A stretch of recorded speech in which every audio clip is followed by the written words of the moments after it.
en welkom by Kontak. Vandag ons bietjie gesels oor ignited worship.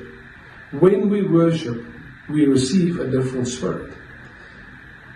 John 4:23, ek lees vir die New King James Version uit, hy sê, and Jesus is saying, but the hour is coming, and now is, when the true worshippers will worship the Father in spirit and in truth. Dit is belangrik dat jy moet weet, dat jou innermost being was renewed gewees die dag wat die Heilige Gees jou nuwe lewe kom gegee het. Dit is ook belangrik om te weet, dat ons fight tussen ons vleeslike en ons geestelike is constantly daar. Paulus sê, die goed wat ek wil doen, dit doen ek nie. En die goed wat ek moet doen, dit doen ek nie. En dan sê hy, maar dit is vir dank Christus, vir die bloed wat hy gestort het, en die Heilige Gees wat hy vir ons gegee het. En vandag het ek en jy die voorreg om te sê, alhoewel daai fight daar is, het die Heilige Gees gesê, I will never leave you, nor forsake you. Ons inner geesmens, ons geesmens, bepaal ons sukses en ons failures.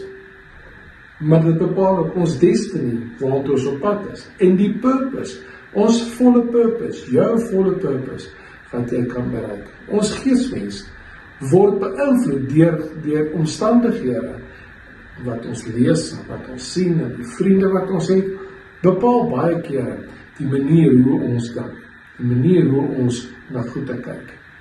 Jesus kom by die Samaritaanse vrou, en die storie gaan dat, hy vra vir water, kry haar common anomaly, maar dan gaan hy oor in 'n geestelike mindset, waar sy hierdie humanistic idee het van die lewe, en hoe langer hy met haar gesels, en hoe meer hy vir haar dit oopmaak, kom die Samaritaanse vrou en sy openbaar twee goede.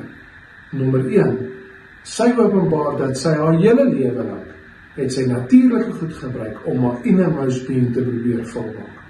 Sy het alles probeer om dit reg te kry, om die leemte wat sy nog gehad het vol te kry. Die tweede ding vra sy, okay, maar waar worship ons? Are we worshiping on this mountain or that mountain?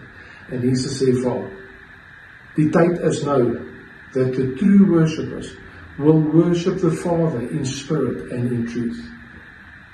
Hierdie wil ek vandag by jou los, dat die Gees waarvan Jesus praat, is the Holy Spirit. It is His Spirit. It is in His Spirit and His truth.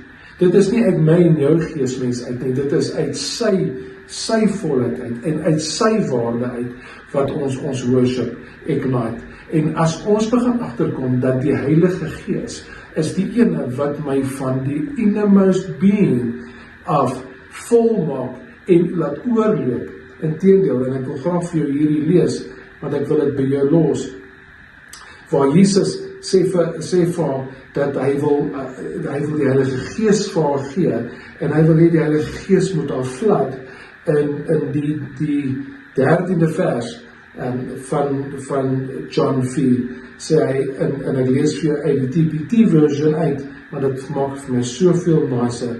Hy sê, for when you drink the water I give you, it will become a gusting fountain of the Holy Spirit, flooding you with endless life. Ons het vandag die hoop, dat wat Jesus sê, dat in die Gees en in waarheid, is in sy Gees, like a fountain filling and flooding us to endless life.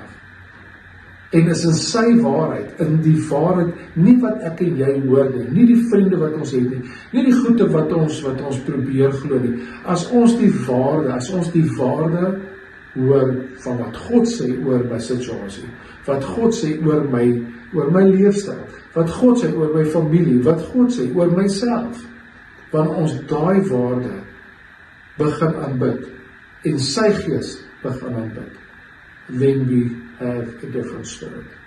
En dan maak ons, soos wat Caleb, wat beteken die hond, interessant genoeg, that we will be like a dog with a bone.